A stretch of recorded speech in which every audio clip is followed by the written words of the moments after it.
ভয়ঙ্কর গরমে পড়বে শহরবাসী।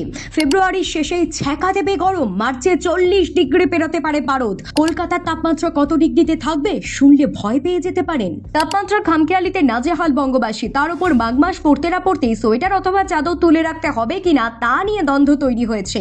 ইতিমধ্যে পশ্চিমবঙ্গ সহ দেশের একটি বড় অংশেই শীতের প্রভাব ধীরে ধীরে কমতে শুরু করেছে। অন্যদিকে জম্মু কাশ্মীর, হিমাচল প্রদেশে এখনো কনকনে ঠান্ডা, তুষারপাত হচ্ছে প্রবল। তবে গরম পড়ার আগেই ভয়ের পূর্বাভাস এলো। বিশ্ব উষ্ণায়নের প্রভাবে আগামী কয়েক দশকেই লক্ষাধিক মানুষ চরম তাপমাত্রায় কষ্ট পেতে পারে। গবেষণায় বলা হয়েছে, যদি বৈশ্বিক তাপমাত্রা গড়ে 2 ডিগ্রি বৃদ্ধি পায় তাহলে 3.7 বিলিয়ন অর্থাৎ 370 কোটি মানুষ চরম গরম বা এক্সট্রিম হিটের সম্মুখীন হবে 2050 সালের মধ্যে। গবেষকরা বলছেন, যতক্ষণ পর্যন্ত তাপমাত্রা ওই মাইলস্টোনে না পৌঁছচ্ছে ততক্ষণ পর্যন্ত এর প্রভাব বোঝা যাবে না। 2010 সাল থেকে বিশ্বের 23% জনসংখ্যা এই চরম গরম সহ্য করছে। আগামী কয়েক বছরেই সেই সংখ্যা 41% পৌঁছবে।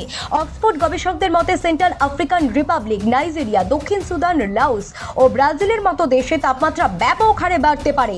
ভারত, বাংলাদেশ, পাকিস্তান, নাইজেরিয়া, ইন্দোনেশিয়া, ফিলিপিন্সের মতো দেশ, যেখানে জনসংখ্যা বাকি দেশের তুলনায় অনেকটা বেশি, সেখানে নাগরিকরা তীব্র গরমে কষ্ট পেতে চলেছেন বিশ্ব উষ্ণায়নের কারণে। দীর্ঘ সময় ধরে গরমকাল চলবে, অর্থাৎ যে কয়েক মাস গরমকাল বলে পরিচিত ছিল তার তুলনায় বেশি দিন থাকবে গরম। যেমন পশ্চিমবঙ্গের উদাহরণে যদি ধরা যায়, তাহলে জানুয়ারির শেষ ভাগ থেকে শীত কার্যত উধাও হয়ে গিয়েছে। ফেব্রুয়ারির দ্বিতীয় ভাগ থেকেই বেশ গরম পড়তে শুরু করবে। মার্চ থেকে তীব্র গরম এবং এপ্রিলে তাপপ্রবাহ চলবে। 2026 সাল থেকে যেহেতু ফিরছে এল নিনো, তাই এবারের গ্রীষ্মকাল সাম্প্রতিক অতীতের উষ্ণতার রেকর্ড ভাঙতে পারে এমনটাই আশঙ্কা। ফেব্রুয়ারির মাঝামাঝি থেকে দিনের পারদ 32 বা 34 ডিগ্রির ঘরে পৌঁছে যাবে। মার্চে কোনো কোনো দিন সেই তাপমাত্রা 38 বা 40 ডিগ্রি স্পর্শ করতে পারে।